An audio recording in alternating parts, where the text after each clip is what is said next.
Assalamualaikum warahmatullahi wabarakatuh.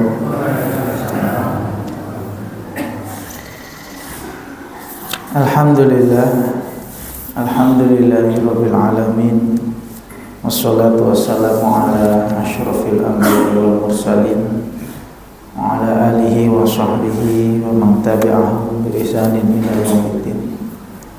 Qala Allah Ta'ala fil Qur'anil Karim, a'udzu billahi minasyaitonir rajim. Ya ayyuhalladzina amanu taqullaha haqqa tuqatih wa la tamutunna illa wa antum muslimun. Amma ba'du, Bapak Ibu jamaah salat Isya rahimakumullah. Alhamdulillah, puji syukur kita hadirkan kepada Allah Subhanahu wa taala atas segala limpahan rahmat, hidayah serta inayahnya yang Allah masih berikan kepada kita. Alhamdulillah, dengan izin Allah kita masih bisa melaksanakan sholat Isya dengan berjamaah, kemudian dilanjutkan dengan kajian rutin.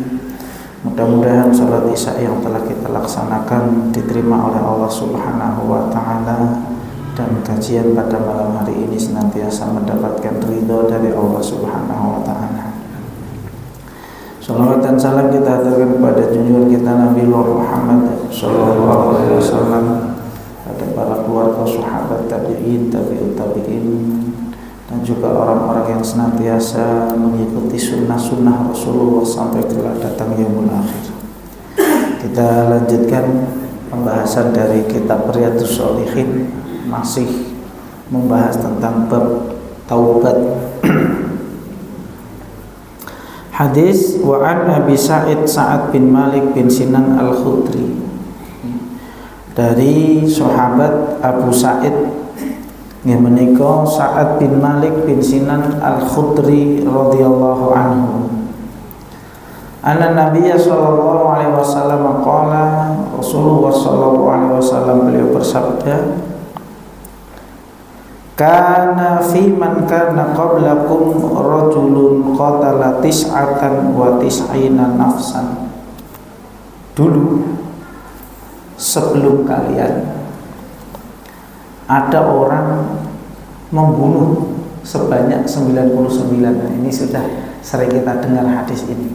Hadis ini oleh Imam An-Nawawi disebutkan dalam bab taubat. Dalam bab apa? Taubat. Dulu sebelum kalian ada orang telah membunuh tis'atan wa tis'ina nafsan, 99 orang. Fasa'ala an a'lam ahlil ardi, maka kemudian ada kehendak untuk bertaubat.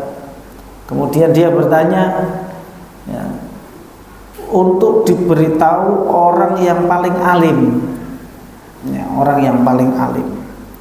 Fadulla ala rohibin, maka ditujukanlah kepada orang yang ahli ibadah. Sinten? Ahli ibadah. Ada orang taubat, kula niki ajeng taubat, Pak. Pripun carane nemoni orang yang ahli ibadah, menemui orang yang ahli ibadah. Fa'atahu faqala, maka kemudian datang kepada orang yang ahli ibadah. Ahli ibadah niku maksudnya pripun, Pak? Orang yang ibadahnya rajin. Ahli ibadah itu rajin dalam beribadah. Namanya ahli ibadah. Rohib ahli ibadah itu orang yang rajin dalam beribadah. Nggih napa mawon, nggih salat, nggih puasa, ngoten niku. Amalan-amalan ibadah-ibadah ngoten. Fa'atahu, kemudian mendatanginya, faqala innahu qatala tis'atan wa tis'ina nafsan fahal lahu min taubatin. Telah membunuh 99 orang. Fahal lahu min taubatin. Adakah kesempatan untuk dia bertaubat? Faqala la, oh enggak. Tidak ada, ya, kesempatan untuk bertobat. Artinya percuma tobatmu, ya.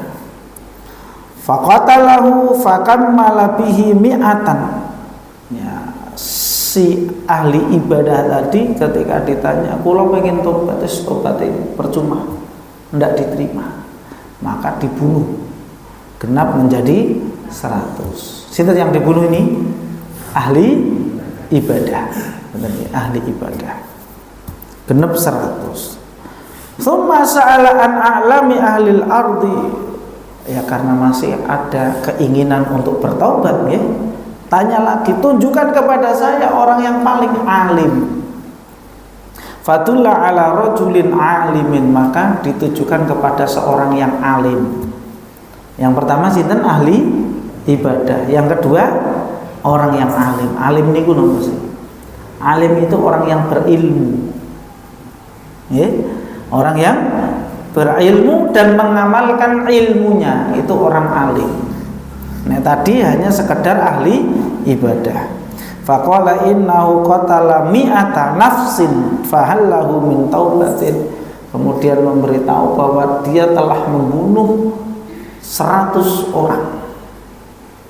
Ngeri ya. Bunuh nganti 100 ijen. Wis ndak punya nggih. Bunuh nanti 100, sebanyak 100. Wa iyadzubillah. Itu dosa besar itu. Bunuh 1 saja dosa besar. Apalagi bunuh sampai 100. Nah, boleh niki kasus pembunuhan ngeri. Orang terima dipateni apa?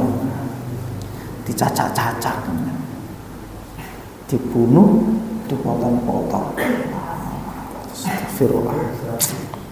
Nah, sampai 100 dipotong-potong sampai 100. Ini bukan bunuhnya yang 100, habis dibunuh anggota badannya dipotong-potong sampai 100.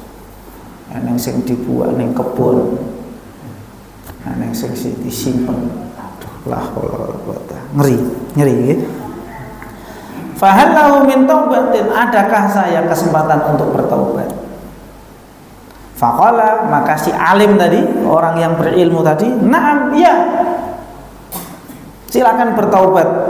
Wa man yahulu bainahu wa bainat taubah, siapa yang menghalangi orang yang mau bertaubat? Tidak ada. Nah, kita kembalikan kepada hadis yang nanti kita bahas.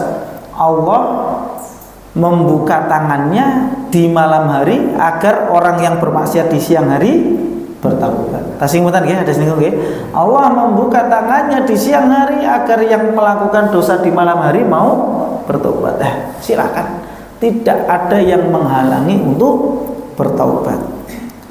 Intalik ila ardin kadza wa kadza. Pergilah kamu menuju suatu tempat. Ya, pergilah kamu menuju suatu tempat. Disebutkan tempat itu, fa inna biha unasun ya'budullaha ta'ala fa'budillaha ma'ahu. Di sana ada orang-orang yang menyembah Allah. Kamu pergi ke sana, nek kamu pengen tobat, kamu pergi ke daerah sana, di sana ada orang-orang yang menyembah Allah, maka sembahlah Allah bersama mereka. Wala tarji ila ardika fa innaha ardu su'in. Kamu jangan balik lagi ke tempatmu. Nek kamu pengen taubat, pengen dadi wong apik, pergi. Kamu menuju ke sana, di sana ada orang menyembah Allah, nanti kamu ikut mereka menyembah Allah, jangan kembali ke tempatmu. Fa innaha ardu su'in, karena tempatmu itu tempat yang rusak. Tempat yang rusak. Artinya ini memberikan solusi. Nek pancen sampean pengen tobat, jangan di situ. Nek sampean tetap di situ, ndak bisa tobat. Mergo lingkungannya rusak. Fantalaqa hatta idza nasafat tariqa atahul maut. Maka kemudian orang tadi pergi menuju tempat yang dituju yang disebut tadi. Sampai di pertengahan jalan, atahul maut, datanglah kematian. Perjalanan untuk menuju tempat itu, kemudian datang malaikat maut, ya, fahtasamat fihi malaikatur rahmah wa malaikatul azab. Meninggal di perjalanan, maka dua malaikat ini saling berebut. Ikhtasomat itu saling berebut. Satu malaikat rahmat, yang satu malaikat azab. Ya, dua malaikat ini berebut ini. Ini orang tadi yang sudah bunuh 100 mau taubat, kemudian meninggal. Iki pantasnya mlebu ngendi niki? Rebutan niki, malaikat rahmat kalian malaikat azab. Faqalat malaikatur rahmah. Kemudian malaikat rahmat berkata, Ja'a taiban muqbilan biqalbihi ila Allah ta'ala. Orang ini pergi, ya, datang ke tempat ini taiban, dalam kondisi sudah bertaubat, ya. Muqbilan biqalbihi ila Allah ta'ala, hatinya menghadap Allah Subhanahu wa ta'ala. Ini kata si malaikat rahmat.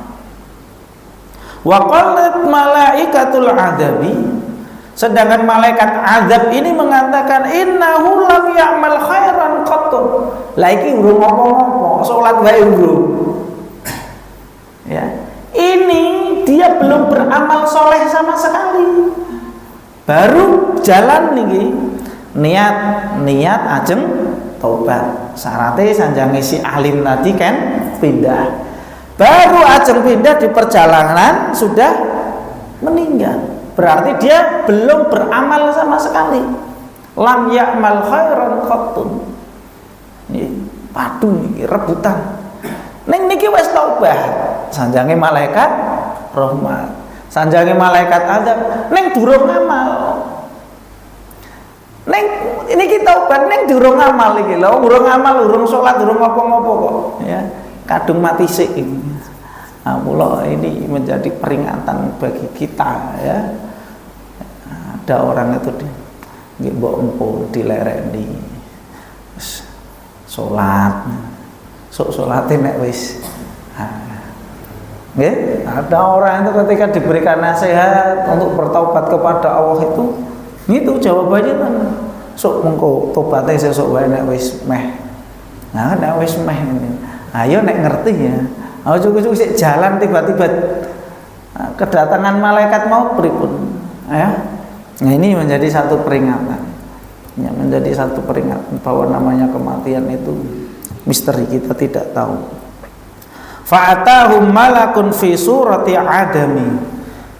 Maka kemudian datang malaikat yang ketiga, ya, dalam rupa manusia. Kalau di sini disebutkan fi suratin adami, fi surati adami, dalam rupa manusia.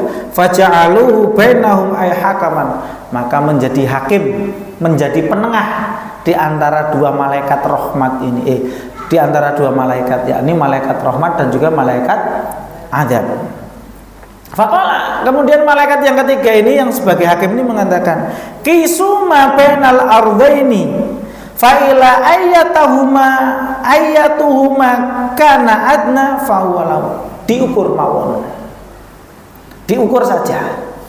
Mana tempat yang lebih dekat, maka dialah yang berhak, atau dialah yang akan nanti menjadi, ya, ahlinya, penduduknya, ataupun, ya, fahuwa lahu, maka itu baginya. Jadi diukur, Pak, tempat dari dia pergi menuju yang dituju niki nggih, cara-cara nek niki tempate panggenane niki ajeng berangkat ke sini diukur. Meninggalnya di tengah-tengah. Diukur, faqasu fawajadu adna ilal ardillati arada. Ternyata diukur niku lebih dekat dengan tempat yang dituju. Ya. Kalau dalam riwayat lain, janjane mung jarake napa? Janjane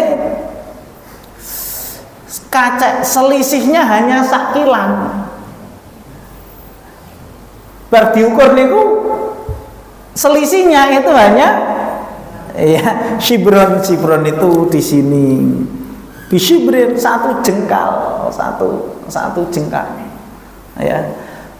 Cara katakanlah ini hitung-hitungan. Cara katakanlah perjalanan itu adalah 10 km katakanlah. Ternyata ya, orang tadi sudah menempuh perjalanan 5 km lebih sak jengkal. Artinya kaca emang sini banget, nggih, 10 cm kaca embok pilih 10 cm. Nah, hitung-hitungannya seperti itu. Ya.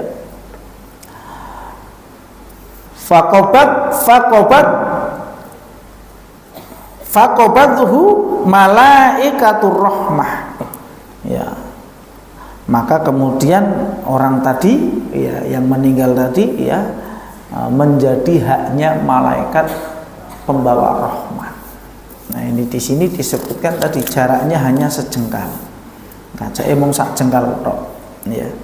Masya Allah, Bapak Ibu rahimakumullah. Ini hadis ini menjadi satu pelajaran yang penting bagi kita semua. Ya. Ada orang membunuh, ya, sebanyak 100 kali. Satu nyawa saja itu dianggap sebagai dosa besar. Ya. Sebesar apapun dosanya, kalau dia mau bertaubat kepada Allah, Allah menerima taubatnya. Betul ya? Allah menerima taubatnya. Ning kaitanipun kalian hakul adami niku napa?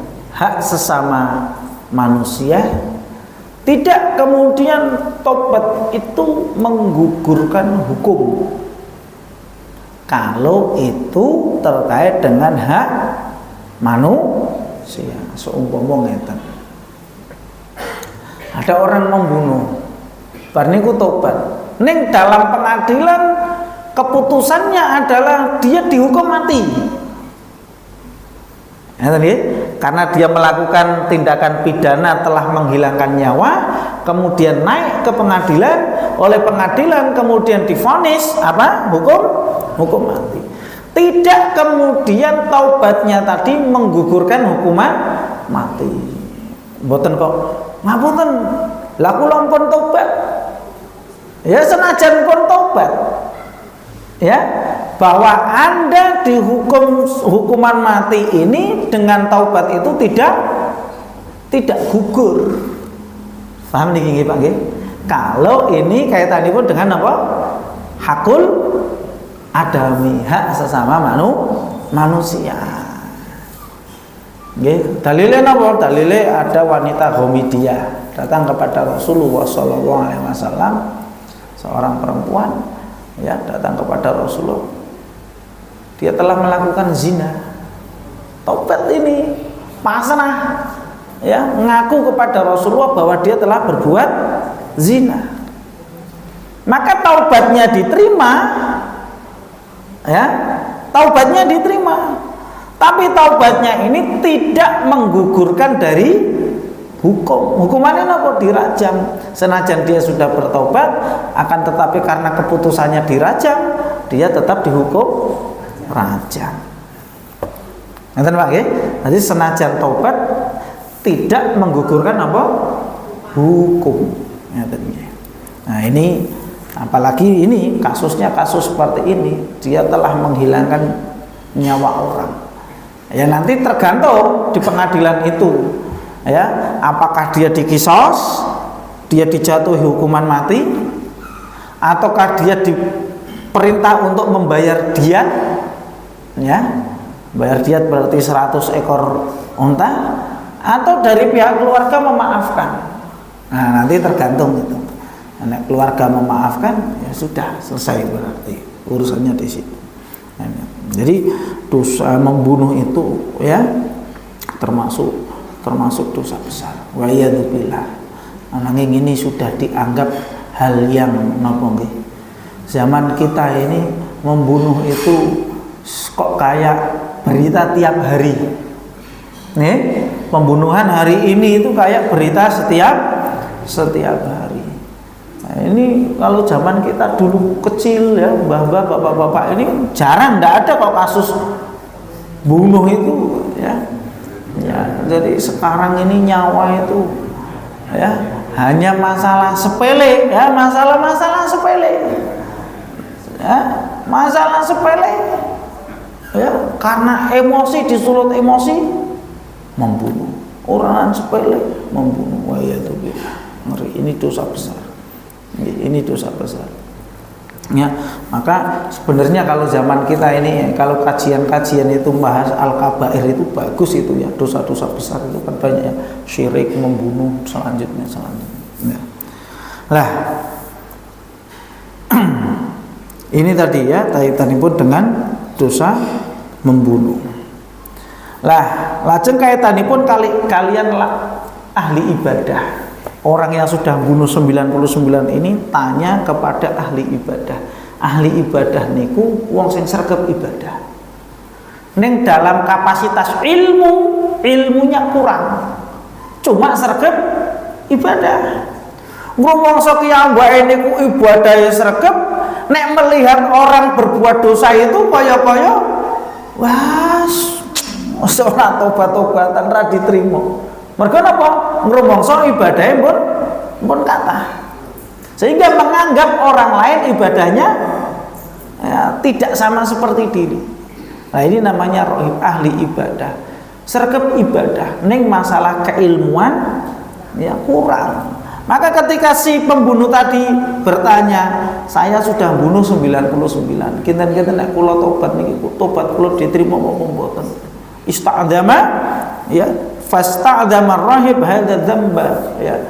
Oh, itu dosa besar itu. Mau apa lagi sampai 99 tidak diterima tobatmu. Nah, dasar orang seperti itu kok genepi 100 ini. Laisa laka taubat, tidak ada taubat bagimu, fa ghadabar rajul, maka orang tadi marah ya, kemudian membunuhnya. Ning tadi Pak, orang itu kalau sudah hatinya itu benar-benar pengen taubat, gejolak terus hati itu, gejolak terus, maka mencari lagi siapa kiranya orang yang bisa menunjukkan ya kepada dirinya ya, agar bisa dia bertobat kepada Allah. Fadulla ala alimin, maka ditunjukkan kepada orang yang alim. Nah, orang yang alim itu berarti dia orang yang berilmu. Lah di sini juga para ulama menjelaskan inilah keutamaan alim daripada abid. Orang alim itu lebih utama daripada orang yang rajin ibadah. Neng yo salah nek eneng wong alim orang sregep ibadah. Paham nggih? Hal ini menunjukkan ya lebih utama alim, orang yang berilmu daripada abid. Neng sing jenenge alim niku kudune dia juga rajin sregep ibadah. Nah, ini kalau di sini disebutkan nanti tentang fadilah orang yang berilmu. Karena orang yang berilmu mengetahui, dia tahu ilmunya, bahkan memberikan solusi. Oh iya, nek jenengan pengen tobat, diterima tobatnya oleh Allah. Diterima tobatnya oleh Allah. Ning carane ngeten. Nah, malah si alim ini memberikan cara penjelasan bagaimana agar dia bisa bertaubat. Nah, lah ning kan anggapane orang itu nek wong ahli ibadah niku kan kaya ya, tapi masalah ilmu dangkal, kurang. Nah, ini penting, ini menunjukkan pentingnya kita harus berilmu. Ya, berarti ya sama-sama belajar ngeten nggih. Kula nggih belajar, panjenengan nggih belajar. Sehingga apa? Ketika ada orang bertanya, ada satu permasalahan ditanyakan, tahu ilmunya. Tahu ilmunya. Ini penting di sini. Maka dia bertanya kepada si alim dan kemudian ditujukan, na'am, ya, babul taubat maftuh, pintu taubat terbuka lebar. Ya, pintu taubat terbuka lebar bagi siapa saja yang mau bertaubat. Walakin, akan tetapi syaratnya nek jenengan pengen tobat, idhab ilal qaryatil fulaniyah, pergi ke sana. Di sana ada orang soleh, di sana ada orang yang beribadah kepada Allah. Lah, pelajaran selanjutnya ini menunjukkan pentingnya lingkungan. Ngerti ya? Pentingnya apa? Lingkungan. Lingkungan rusak, akan memberikan, akan berefek pada tabiat yang rusak juga. Lingkungan yang baik akan memberikan tabiat yang baik. Maka seperti ini ya, kita ini nek campur, kita hidup di lingkungan yang rusak, mbok sak soleh-soleh awake dhewe, ya lama kelamaan kita akan rusak juga gitu. Karena apa? Itu tabiat, kebiasaan, biah lingkungannya seperti itu. Ya. Orang mau berbuat sulit di situ, orang yang mau berbuat baik sangat sulit. Gitu. Umpama nggih, kabeh sak lingkungan niku rusak kabeh. Jenengan ajeng tumindak apik ngeten niku, iku wis dibuli. Nek wong tindak ajeng tumindak becik ngeten malah dibuli niku, dipoyoki, diejek. Malah sok suci dan lain sebagainya. Nah, akhirnya kan lama-lama akhirnya wah mosok aku arep ngene kok dielek-elek malah dibuli ngeten-ngeten. Nah, imannya semakin lemah. Maka nek pengen dadi wong apik golek ya, cari tempat yang baik, lingkungannya yang baik. Ya sama ya. Nah, ini berarti pelajaran selanjutnya adalah pentingnya untuk memilih lingkungan yang baik. Maka kemudian orang tadi berjalan di pertengahan jalan datang malaikat maut. Ya, malaikat maut kemudian meninggal. Nah, sama ini juga pelajarannya, jangan mengulur-ulur taubat. Ya, ini pelajaran, jangan mengulur taubat. Ayo le salat, ayo Mas salat. So aku salate nek wis tuwa wae. Iya nek nganti tua. Ini bahaya di sini. Kalau ada orang diberitahu, so nek wis ngene, nah itu bahaya. Kedisian malaikat bahaya gitu.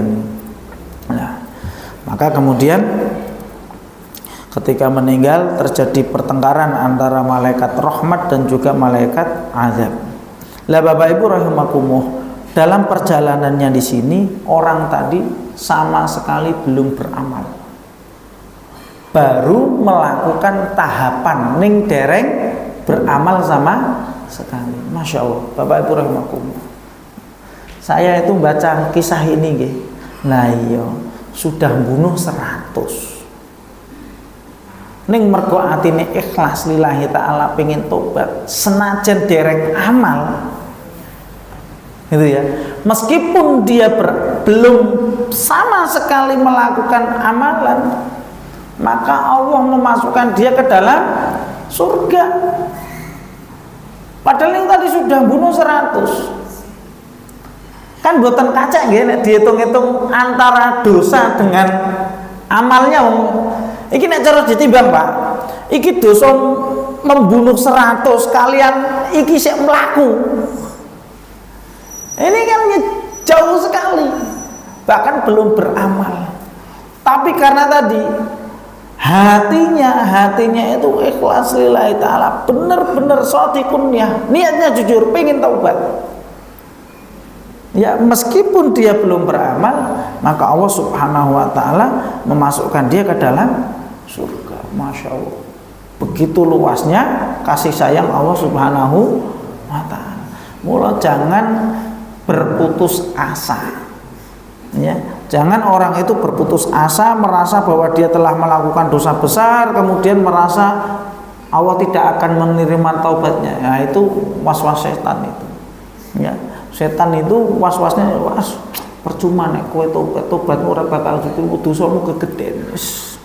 Dosamu dosa gede. Nah, itu setan itu. Kalau ada yang seperti itu namanya setan itu. Agar supaya dia nanti menjadi teman setan di neraka. Ya. Akhirnya orang tadi tidak bertobat. Akhirnya itu nanti menjadi temannya di neraka. Wa iyadu billah. Ya. Wa minha fa fi hadza dalil ala fawaid katsirah. Nah, di sini terdapat banyak pelajaran. Salah satunya adalah annal qatil lahu taubat. Bahwa orang yang membunuh itu ya dia memiliki kesempatan untuk bertaubat meskipun dosanya adalah dosa besar. Sebagaimana dalam surat An-Nisa, ya, surat An-Nisa ayat 48 Allah Subhanahu wa taala berfirman, Innallaha la yaghfiru ay yushraka bihi wa yaghfiru ma duna dzalika liman yasha. Sesungguhnya Allah tidak mengampuni dosa syirik dan mengampuni dosa selain syirik. Nah ini dibanding-banding ya berarti Pak, dosa syirik dengan dosa membunuh itu dosanya lebih besar. Dosa syirik menyekutukan Allah. Ya, surat An-Nisa niki ayat 48. Innallaha la yaghfiru ay yushraka bihi. Sesungguhnya Allah tidak mengampuni dosa syirik. Wa yaghfiru ma duna dzalika liman yasha. Dan Allah mengampuni dosa selain syirik bagi siapa yang Allah kehendaki. Berarti orang yang membunuh ini ya, dia diterima taubatnya oleh Allah. Atau orang musyrik yang dia mau bertaubat, taubatnya juga diterima kalau dia mau bertaubat. Ya, diterima oleh Allah Subhanahu wa taala. Yakni matuna syirki fa innallaha yaghfiruhu idza syaa, yaitu dosa selain syirik, karena Allah Subhanahu wa taala mengampuni dosanya bagi siapa yang Allah kehendaki. Wa hadzal ladzi alaihi jumhur ahlul, dan ini menurut pendapat mayoritas ulama. Artinya meskipun dosanya itu dosa besar, tetap ada kesempatan untuk bertaubat. Tapi ini tadi Pak, sebagaimana kami dijelaskan tadi, kalau kaitannya dengan hak adami ya tidak menggugurkan hukum. Ya janjane niki nggih, para koruptor niki sing do triliunan miliaran ngeten niku. Itu kan miliaran itu cara hukum ini, hukum Islam niki nggih, hukum Islam itu potong tangan udah itu. Mas tugel kabeh pejabatnya ya banyak korupsi. Ya, banyak korupsi. Lah, meskipun seandainya ini para koruptor itu kemudian mengatakan, "Oh, aku tobat, orang tak baleni semuanya." Tapi karena dia sudah mencuri, ya tetap ya hukuman potong tangan itu tetap berlaku. Kalau itu kaitannya dengan tadi hak sesama manusia. Mula kan tesih kemutan boten. Syarat taubat niku kan enten sekawan nggih. 3 itu kalau kaitannya dengan Allah Subhanahu wa taala, ya, kalau kaitannya dengan sesama manusia harus ada 1, yakni tahlil, keridhaan, kerelaan orang yang pernah ia zalimi. Kalau dalam ini kasus membunuh, berarti dalam kasus membunuh, nanti kaitannya pun dengan ahlul warisnya. Ya, kaitannya pun dengan keluarga korban. Lah keluarga korban ini bagaimana? Ya tadi bisa saja dia menuntut agar dijatuhi hukuman yang setimpal, hukuman mati, atau dia menuntut untuk dibayar diat, denda. Ya, diat itu denda karena dia telah membunuh, ya suruh bayar diat, atau yang ketiga adalah dimaafkan. Ya, dimaafkan. Nah, jadi ini taubat bagi para pelaku dosa besar, dan ini adalah pendapat para jumhur ulama.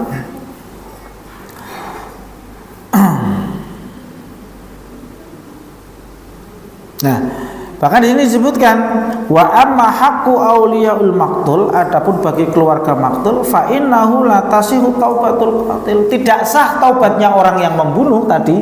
Coro-coro aku bertobat hatta yusallima nafsah, sampai dia menyerahkan dirinya kepada pihak kurban. Wis pasrah kula ajeng dikapake ngoten. Nah, baru taubatnya akan diterima. Lemong saya taubat ya ndak bisa. Ya, ndak bisa. Ini kaitannya pun dengan hakul auliyail maqtul. Allah alam bisawab. Menika Bapak Ibu rahimakumullah, kita terus kisah dari orang yang telah membunuh sebanyak 99, genap 100 ya. Nah, ada banyak pelajaran tadi kaitannya pun dengan pentingnya ilmu. Tadi dia bertanya kepada ahlul ilmi. Mula Bapak Ibu rahimakumullah, ya, kalau dalam permasalahan khususnya urusan agama niku kita bertanya kepada ahlul ilmi, ya, kepada orang yang berilmu. Ya, kepada orang yang berilmu. Jangan hanya sekedar orang yang ahli ibadah saja. Ya. Termasuk kemudian pelajaran yang kedua adalah kaitan dengan Lingkungan yang baik akan memberikan dampak yang baik, lingkungan jelek ya nanti juga dampaknya akan negatif, tidak baik. Allah a'lam bishawab. Mekaten Bapak Ibu rahimakumullah ingkang saged kawula aturaken